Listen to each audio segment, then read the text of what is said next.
We are now going to show you how to install trellis flooring on a stairway. As you can see, we've already installed the flooring up to the stairs, leaving the expansion that is required around the perimeter. Prior to any installations on the stairs, I recommend that you check for local building codes to make sure that your alterations will be in compliance. Also, building codes stipulate that there is no movement in the stair tread. For this reason, we are going to be using a construction grade adhesive in order to adhere the flooring to the stair treads. Prior to installing any flooring on the stairs, make sure that the stairs are structurally sound, that they are flat, that there is no wear pattern showing in the stair tread, and that the stairs are clean so that the adhesive will hold. Next up, there will not be any underlayment used on the stairs. As well, you don't have to leave room for expansion around the perimeter. The next step in preparation of the stairs will be dealing with the bullnose. The bullnose extends past the riser and will have to be squared off to ease your installation. The bullnose can either be removed or you can build out the bottom to give you a square edge in order to adhere your flooring.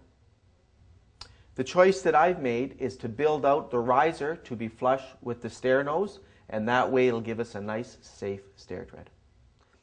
I have cut this plywood here and I'm going to use it to fill in the void underneath of the stair nose.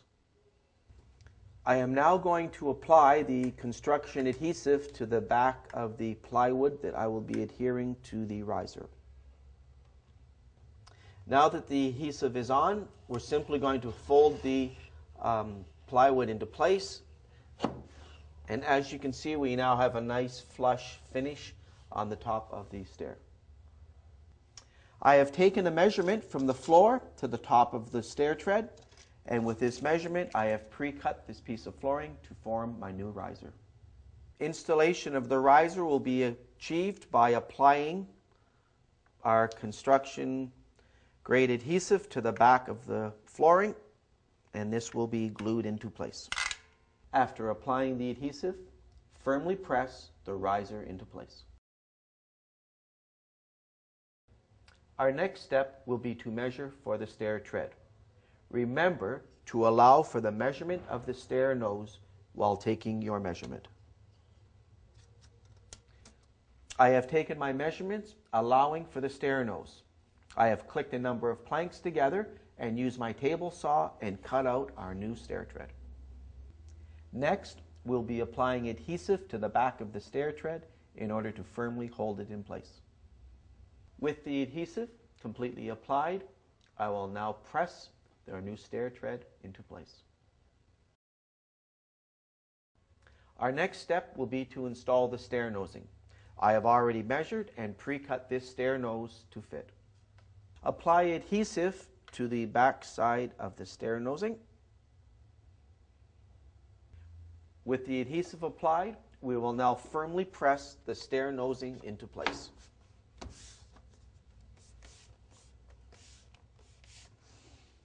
With the stair nose firmly in place, pre-drill every 8 to 10 inches and apply either a nail or a screw to hold your stair nosing in place.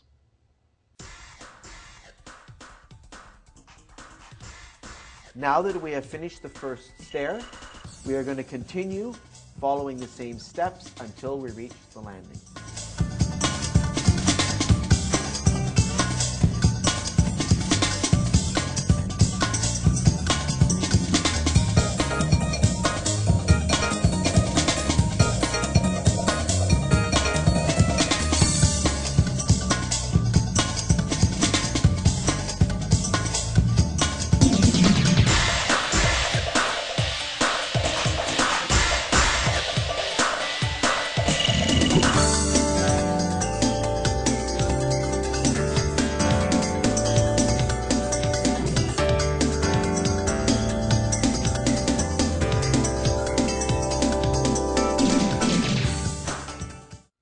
Now that we've reached the top of the stairs and are on the landing, we are going to return to a floating floor installation.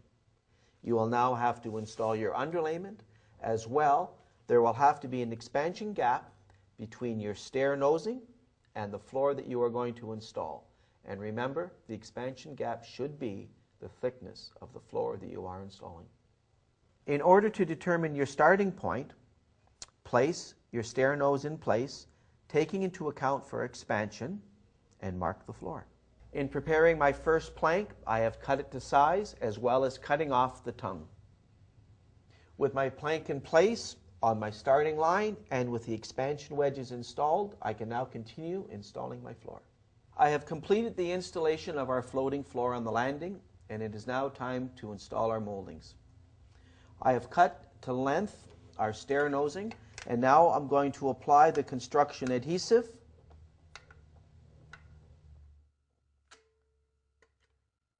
And then I'll be firmly placing it in position.